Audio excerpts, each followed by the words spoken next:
സംസ്ഥാനത്ത് ഉയർന്ന താപനില മുന്നറിയിപ്പ് 12 ജില്ലകളിൽ യെല്ലോ അലർട്ട് പ്രഖ്യാപിച്ചു. ഏറ്റവും ഉയർന്ന താപനില കൊല്ലം, പാലക്കാട് ജില്ലകളിൽ സാധാരണയേക്കാൾ 2 മുതൽ 3 ഡിഗ്രി സെൽഷ്യസ് വരെ കൂടുതലാണ്.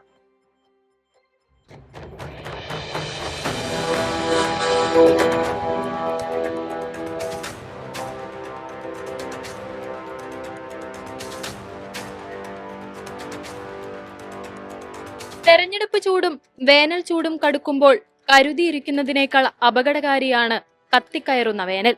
കൃത്യമായ മുൻകരുതലുകൾ എടുക്കാൻ പറയുന്നുണ്ടെങ്കിലും അതിനപ്പുറത്തേക്ക് വേനൽ ചൂടിന്റെ കടുപ്പം കടന്നു. 12 ജില്ലയിലാണ് ഉയർന്ന താപനില മുന്നറിയിപ്പ് നൽകിയത്.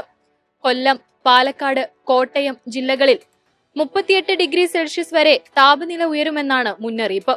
പത്തനംതിട്ട, ആലപ്പുഴ, തൃശൂർ, എറണാകുളം, കോഴിക്കോട്, കണ്ണൂർ ജില്ലകളിൽ 37 ഡിഗ്രി സെൽഷ്യസ് വരെ താപനില ഉയരും. തിരുവനന്തപുരം, മലപ്പുറം, കാസർഗോഡ് ജില്ലകളിൽ 36 ഡിഗ്രി സെൽഷ്യസ് വരെയാണ് രേഖപ്പെടുത്തിയത്.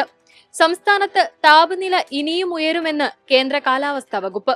കൂടിയ ചൂടും കൂടിയ ഈർപ്പവും കൊണ്ടുണ്ടാവുന്ന അസ്വസ്ഥത വളരെ കൂടുതലായിരിക്കും. അതുകൊണ്ടാണ് ഈ വാർണിംഗ് ഇഷ്യൂ ചെയ്യുന്നത്. നമ്മൾ പൊതുവെ അങ്ങനെ ചൂട് കൂടിയ ഒരു കാലാവസ്ഥ പരിചയമില്ലാത്ത ഒരു സംസ്ഥാനമാണ്, അല്ലെങ്കിൽ ഒരു സമൂഹമാണ്. അപ്പൊ അതുകൊണ്ട് തന്നെ ഈ മാറി വരുന്ന സാഹചര്യത്തെ പൊരുത്തപ്പെട്ടു പോകാൻ വേണ്ടിയിട്ടാണ് നമ്മൾ ഇങ്ങനെയുള്ള മുൻകരുതൽ നടപടികൾ എടുക്കാൻ പറയുന്നത്. സാധാരണയേക്കാൾ 2 മുതൽ 3 ഡിഗ്രി സെൽഷ്യസ് വരെയാണ് ചൂട് കൂടുന്നത്. സൂര്യാഘാതം, സൂര്യാതപം, നിർജ്ജലീകരണം തുടങ്ങിയ ആരോഗ്യ പ്രശ്നങ്ങൾക്ക് ഇത് കാരണമാകും. പുറത്ത് ജോലി ചെയ്യുന്നവർ പ്രത്യേകം ശ്രദ്ധിക്കണമെന്ന് കാലാവസ്ഥാ വകുപ്പ് വ്യക്തമാക്കിയിട്ടുണ്ട്.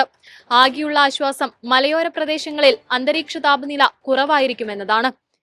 11 തൊട്ട് 3 വരെ പുറത്തിറങ്ങാതിരിക്കുക എന്നാൽ ഒട്ടുമിക്ക ആളുകൾക്കും പ്രായോഗികമായ ഒന്നല്ല. പകരം ചെയ്യാൻ സാധിക്കുന്നത് കൃത്യമായ മുൻകരുതലുകൾ എടുക്കുക എന്നതാണ്. എന്നാൽ ആ മുൻകരുതലുകൾക്കും അപ്പുറത്താണ് കടുക്കുന്ന ഈ വേനൽ ചൂട്. ക്യാമറ പേഴ്സൺ RK കുമാറിനൊപ്പം ദിൽന ദിനേശ്, കൈരളി ന്യൂസ്, തിരുവനന്തപുരം.